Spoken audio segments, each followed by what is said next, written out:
Hello everyone. In this session, we will see how dictionaries work. A Python dictionary is a built-in data structure that stores information in key value pairs. Unlike lists, dictionaries do not rely on numerical positions. Instead, each value is accessed through a meaningful key.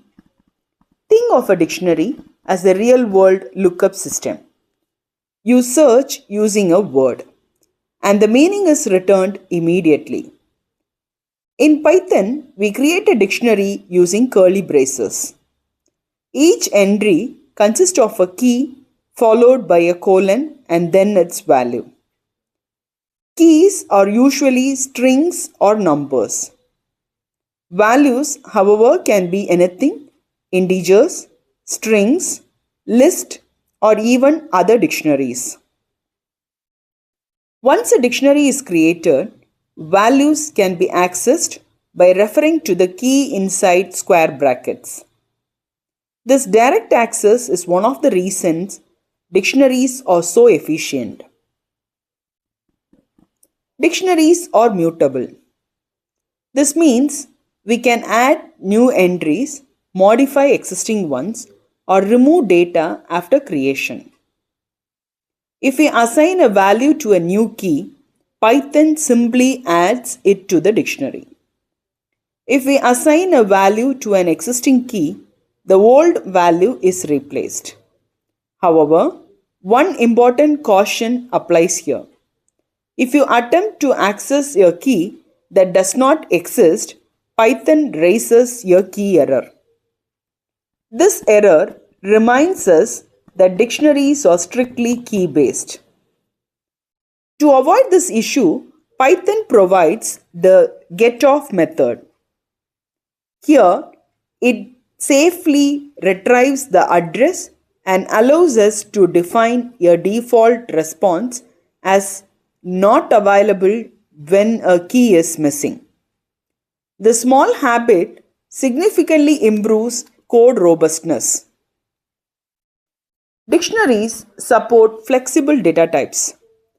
A single dictionary can store integers, lists, Boolean values, and even nested dictionaries. They do not allow duplicate keys. If a key appears more than once, the most recent value silently overrides the earlier ones. From Python version 3.7 onwards, dictionaries also preserve insertion order. This behavior is useful when the sequence of data matters. Together, these properties make dictionaries ideal for representing structured, real-world relationships. Before writing advanced logic, it is essential to understand how to access dictionary contents. Python provides three fundamental methods. Keys returns all the keys.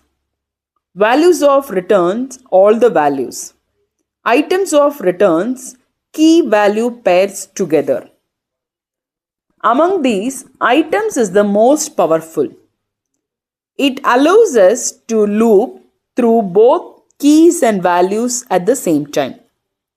This method becomes the backbone of dictionary comprehension. Let us now solve a simple problem using a traditional method. Our goal is to create a dictionary where even numbers are keys and their squares are values. We begin by creating an empty dictionary. Then we loop through a range of numbers. Inside the loop, we apply a condition to check whether the number is even. If the condition is satisfied, we assign the square of that number as the value. This approach is logical and easy to follow.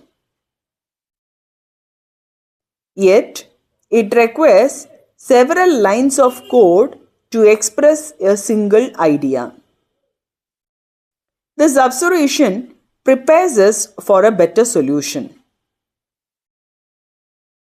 Dictionary comprehension offers a more concise and expressive alternative. In one line, we can iterate through numbers, apply a condition, and generate key value pairs. For num in range of 1, 11, this part generates numbers starting from 1 up to 10. 11 is excluded in Python ranges. If number modulo 2 double equal to 0, this is a filter condition. The percentage symbol is the modulo operator. So num modulo 2 is double equal to 0 checks whether a number is even. Only these values passes the condition. Num colon num double asterisk 2. This defines the structure of each dictionary entry. Num becomes the key and num double asterisk 2 becomes the value. Double asterisk is the exponent operator. The logic remains identical. Only the form changes. This is the essence of Pythonic thinking, clarity without clutter. Once learners become comfortable with comprehension syntax, many traditional loops feel unnecessary. Every dictionary comprehension follows a clear structure. Curly braces define the dictionary. The key value expression defines each entry. The for class specifies iteration. Optional conditions filter or transform data. Nothing is hidden. Each component has a purpose. Understanding this anatomy allows you to read and write comprehensions with confidence. Sometimes we do not want every item from a dictionary. Filtering allows us to include only items that meet specific criteria. In dictionary comprehension, the if condition appears at the end when multiple conditions are used. They behave like logical AND operations. Only items satisfying all conditions remain.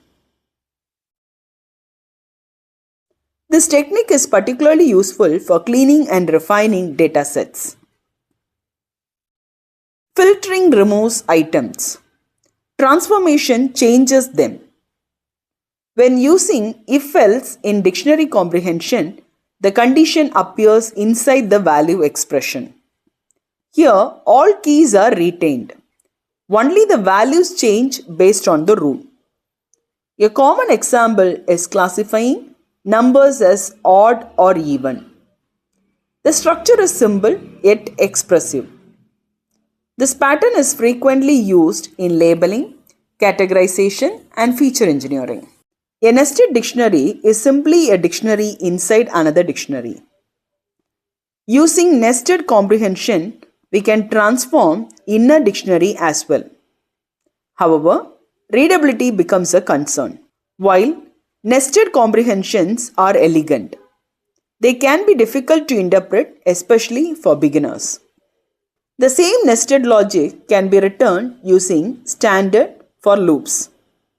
First, we iterate through the outer dictionary. Then we loop through the inner dictionary. Each transformation is explicit. The result is identical, but the code is easier to maintain and debug. Readable code scales better than clever codes. Python provides several built-in methods to simplify dictionary operations. Update of adds or modifies entries. Pop-off removes a specific key. Pop item off removes the last inserted item. From keys off creates a dictionary from predefined keys. Copy off creates a shallow copy. Clear off removes all items. Mastering these methods reduces the need for manual logic. Dictionaries store structured data using unique keys. With practice, dictionaries become more than a data structure. They become a way of thinking. Thank you for listening.